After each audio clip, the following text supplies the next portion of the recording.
Әкесі мен шешесі ала жазда егіннің басында қауын қарбыз егеді. Үйге қарауды Жүсіпке тапсыратын. Сонда бәріне үлгеруші еді. Сабағын да жақсы оқып, мал жанға қарап, ата-анасын қуантып жүретін. Мектеп бітірген соң әскерге кетті. Әскерде жүргенде сүйген қыздарынан хат алып жататын құрдастарына қатты қызығатын. Өзі әскерге дейін ешкімге ғашық та болмапты. Тек көршінің кекілді қызын сырттай ұнатып жүруші еді. Әскерден келген соң көңілімді білдірем деп армандайтын. Бір күні інісіне хат алып, әлгі көршінің қызы көрші ауылға күйеуге шығып кеткенін оқып, көп күндер мұңайып жүргені бар. 2 жыл 2 күндей болмай өте шығып, ауылға сымға тартқандай таралып келгенде класстас қыздар танымай қалып еді. Өзі сымбатты, өзі әнші Жүсіп кімге көз салып жүрер екен, жүрек сөзін айтар екен деп іштей бәрі дәміренетін. Жүсіп Айғаныммен ойда жоқта танысты. Бірде ауыл шетіндегі тойға барып, атын тұстап жіберіп, көк майса құрақта 2 қолын жайып жіберіп, шалқасынан түсіп сәулем-ай деп бар даусымен әндетіп жатқан. Бір кезде дәл төбесінен төніп тұрған жап-жас сұлу қызды көріп, орнынан тұра алмай тыпырлады да қалды. Зорға дегенде оң қолымен жерді қармап тұрды. Дәл жанында бұрын көрмеген бейтаныс бейне. Қарақат көзі жәудіреп тұр. Жүсіп тілін жұтып қойғандай болып жас сұлудың жүзіне қарап көп тұрды. Жүсіп әлде қарап тұра бермеді. Үнсіздікті қыздың сыңғырлай шыққан даусы бұзды. Әкемнің атын іздеп жүредім. Шідерін үзіп кетіпті. Көзіңізге түспеді ме?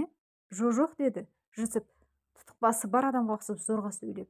Ол өз жүрегінің торға түскен торғайдай тапырлап тұрған анық сезді. Есіл дерті мына тойға ешқашан көрмеген сұлу перизаттан қайдан келе қалғанын білу. Бір кезде батылданып қызға: менің есімім Жүсіп, мына ауылдың баласымын. Әскерден жақында келдім. Сен қайда тұрасың? Біздің ауылдан бұрын көрмеген сияқтымын деді. Мен мына бөлімшеде тұрамын. Есімім Айғаным. Басқа ауылдан көшіп келгенбіз. Әкемнің жұмысына байланысты малдарымыз жерсінбей жүрме, жиі жоғала беретін болды. Жарайды, әкемнің атын табуым керек. Тезірек деген қыз кетуге ыңғайланды. Жүсіптің қызы жібергісі жоқ. Жүр бірге қарайық. Тоған жоқта жүрген болар деп жол бастай жөнелді. Айтса айтқандай дәу төбел ат тоған жақта жайылып жүр екен. Айғаным бұған рахметін айтып, атын жетелеп үйіне қайтты. Жүсіп біраз жерге дейін еріп барды. Ойы қыздың үйінің қай маңайда екенін көру еді. Қыздың әппақ ашық маңдайы, қос өрім етіп өрген ұзын шашы, әсіресе жәудірей қараған мөлдір қара көздері Жүсіптің есінен күндіз күні шықпайтын болды. Түнге қарай қызды әке-шешесі үйінен шығармайтын біледі. Өзі бір үйдің әлпештеген жалғыз қыз екен. Айғанымды тағы бір рет көрсем деген аңсар жүрегін қозғаған алапат бір сезім Жүсіпке ұйқы бермейтін болған. Оны белгісіз бір күш Айғанымды алғаш көрген жерге, тойғаға жетелей беретін. Күн сайын тоғай жақты бір шарлап қайту әдетіне айналды. Жүсіп өзінің Айғанымға ғашық болып қалған ұқты. Қараптан қарап отырып, күйзеліп еш нәрсеге дау соқпай қалды. Есіл дерті Айғанымды бір көріп тілдесу. Бұл кезде жас қызды да махаббат жалыны шарпып жатқан кезі. Көз алдынан көкбала шалқасынан жатып, ән айтып атқан Жүсіп кетпей қалған. Өзі сымбатты, өзі әнші жігітті ұнатып қалған сол күнақ сезген. Қайта көрсем ғой, тілдессем ғой деген ой Айғанымға маза бермейтін болды. Екі жастың тілеуі арада апта өткенде орындалғандай болды. Тағы да сол әкесінің аты шідерін үзіп, тоғайға қашып кетті. Аттың жоқ екенін көргенде Айғаным қатты қуанды. Жүрегі дүрсілдей соғып, атты іздеген болып тоғайдың ішіне ене берген. Ол күні Жүсіпті көретініне сенімдеді. Ал Жүсіп болса дәл сол күні Бозторғайдың шырылымен бірге оянған еді. Көзін ашқан сол Айғанымның бейнесі келіп тұра қалды. Ойша қызбен тілдесіп, төсегінде бір сағаттай жатты. Қиялы неткен жүйрік. Айғанымды үйіне келін етіп түсіргенін, апасының қолына кәмпит ұстап жүгіріп қуанып жүргенін, достарының келіншегінің сұлу жүзіне таң қала қарап қалғанына дейін көз алдына елестете берді. Апасы таңғы шайға шақырғанда Жүсіп қиялмен ат үстіндегі Айғанымды қуып жетіп, бетіне сүймекке ұмтылып жатыр еді. Таңғы шай үстінде әкесі бұған соңғы уақытта шаруаға қырсыз болып жүргенін ескертті.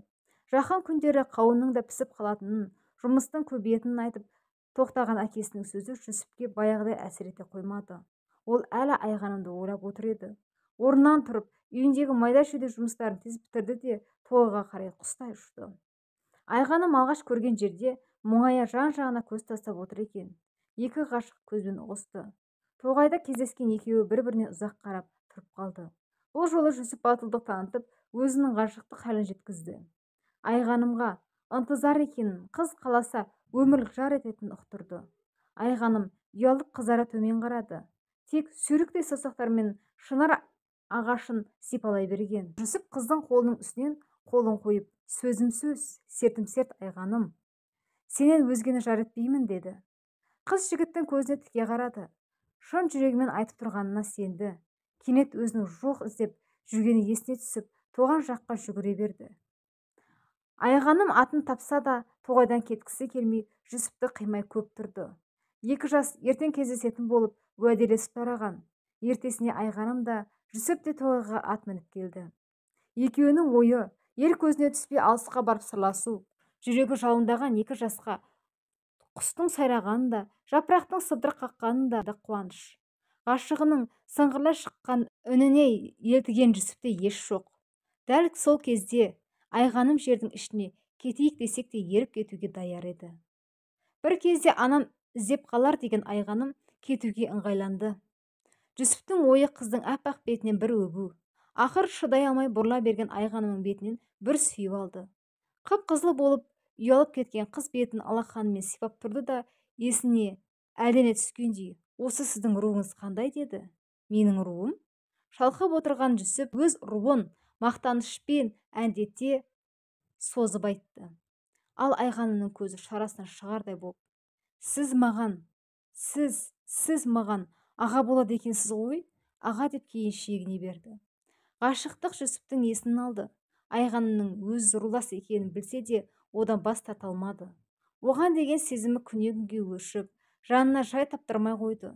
Айғанымға біз әлде қашан 7 ата түгілі 14 атадан асып кеткен екенбіз. Көр де тұр, әкемді көндіремін. Сенің әкеңнің алдынан өтеді.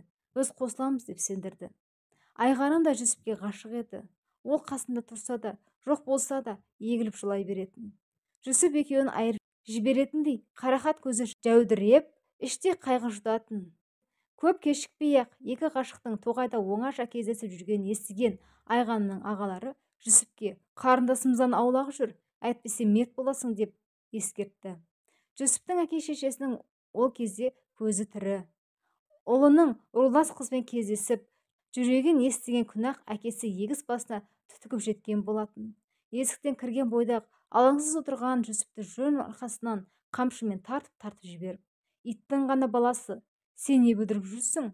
Құс құрып қалғандай, рулас қарындасыңа қырындап жүргенің қалай? Тоқтат жүрісіңді, мені елге қара бет етейін демесең. Біздің ру бір-бірімен ешқашан қызалыспайды. Осымен сөз бітті, жоғалт көзіңді деген әкесі. Әкесінің қатты ашуланған, қаһарланып кеткенін көргені осы. Әкесіне еш сөз қайтара алмай, жүрегі өртене үйіне шықты. Анасы сыртта жылап тұр екен, мұны көріп.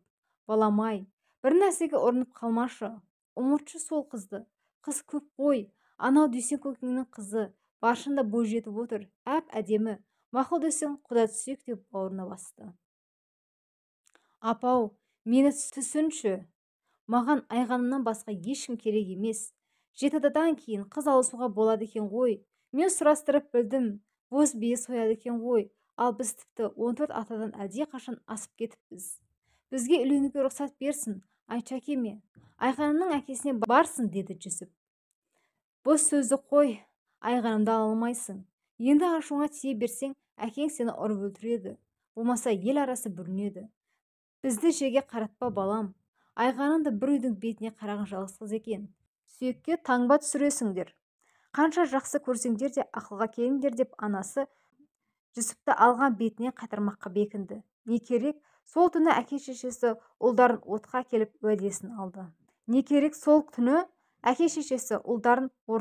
уәдесін алды. Қойдым, ұмытамын, ағайындымын, тек ертең соңғы рет оған жолығып бәрі түсіндірейін, мені кінәламасын деді. Жүсіп Айғанымды соңғы рет көріп қоштасамын деген Жүсіп одан бас тарта алмады. Ғашықтық дертіне шалдыққан екі жас тоғайда кездесіп, бірге қашып кетпекші болып жоспар құрды. Бұл хабар Айғанымның әкесінің інілеріне де жетеді. Ашу ыза кернеген олар екі ғашықты күшпен айырады да Жүсіпті бас көз демей тепкінің астына алады.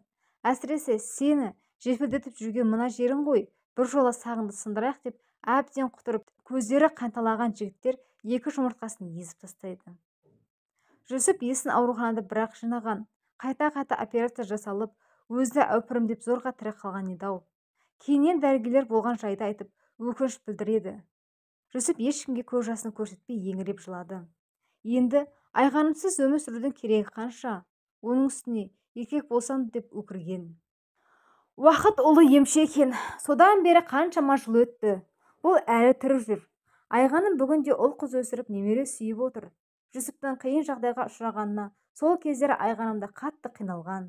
Өзін әкесі еріксіз ұзатқанда жүрегі қан жылаған. Жұрттан Жүсіптің халін естіп, көкірегіндегі шерге толып егілген Жүсіптің ешкіммен сөйлеспей, тұмаға тұйық болып жатып қалғанын естіген соң айғаным өзінің бір суретін орамалы хатын Жүсіпке беріп жіберген. Сонда ғана жүрегінде жылылық оянған Жүсіп, айғаным мені ұмытпаған екен ғой деп беті бері қарап тәуір бола бастайды. Әлгі альбомдағы Назгүлдің қайта-қайта қарап жүргені айғанымның сол суреті. Орамалды да, хатты да Жүсіп жасырын жігіт тығып қойған. Айғанымнан басқаны ол сүйгенде емес. Кейде іші толып әнде айтады. Ғашықтық жайлы әндер айтқанда Жүсіптің даусында діріл пайда болады. Іштегі сағыныш, мұң, бәрі әнмен бірге сыртқа шығады. Ондайда жұрт, қайтесің еді, Жүсіп Зылихасын іздеп жатыр ғой деп. Ал шындығында Жүсіп айғанымын іздейді. Сүйгені әлде қашан біреудің жары болып кетсе де, сол баяғы жігіт кезіндегідей оны аңсап көргісі келеді. Бірақ Жүсіп қанша қиналса да айғаным бар жерге аяқ басқан емес. Хабарын тек сыртта естиді. Қайғысына күйінеді, қуанышына сүйінеді. Жас кезде мұншалық білінбеген екен. Жасына жас қосылған сайын өзінің рулас қарындасына ғашық болғаны, сол үшін сүйгеніне таңба түсіп, аяқ таяқ жегені жан жегідей жетім болды. Сол ол отырған жерде баяғы әңгімелерді қозғамайтын. Жүсіп сонда да өзін қоярға жер таппай кетуші еді. Өзін содан болар, көбіне үйден шыққысы келмей, шақырған жерге де сирек барып жүрді. Жүсіптің осылай қиналып жүргенін айғанымның қарт әкесі де көретін. Жігіттің өмір бойы қызын ғана сүйіп, жалғыз қалғаны жанына да батушы еді. Қайтыс боларының алдында қарт көп ойланды. Құпияны ашқан жөн бе, жоқ па? Көп ойлаған қария ақыры Жүсіпті шақыртқан. Айғанымның әкесі нашарлап, жетпей қиналып жатыр екен. Мұны көргенде тамағы қарлығып, үзіп-үзіп зорға сөйледі. Жақын отыр шырағым. Ажал алқымнан алғанда, пенде байғұс біреуге жасаған қиянатын ойлап, алысырады екен. Біз де саған қиянат жасадық, өміріңді өксіттік. Шындықты сол кезде айтқанда, сен айғанымға қосар едің. Себебі айғаным сенің рулас қарындасың емес. Ол менің қарындасымның қызы. Әйелім ұзақ уақыт бала көтермей жүрген соң, қарындасымның аяғы ауыр кезінде қасында болып, айғанымды туа сала бауырына басып еді. Бұл құпияны әйелім екеуміз және айғанымның әке-шешесі төртағадан біліп едік. Елден көшіп кетіп осында қоныс аударып келген себебіміз де сол еді. Сен қызыма ынтызар болғанда, балалық қой, әлі-ақ ұмытып кетер деп едік. Ақыры мынандай жағдайға душар болдық. Енді өлер шағымда екеуіңді қоспағаныма өкініп барамын. Кеш мені қарағым. Қарттың даусы үзіліп кеткендей болды. Кештім ата, кештім деген Жүсіптің даусы тарғылданып шықты. Іші алай-дүлей өртеніп жатқандай. Сыртқа шығып, ақ деп күрсінгенде көкірегі қарс айылғандай болуы. Ащы өкініш өзегін өртеп, тоғайға қарай жүгінді. Арада 40 жыл өтсе де, айғаныммен кездескен жерін ұмытқан емес. Тура сол жерге барып, ағыл-тегіл жылады. Жасым келгенде қарындасыма ғашық болған, қарабет болып, еңсемді көтер алмай жүредім. Бүгінгі естігенім өтірік пе, шын ба?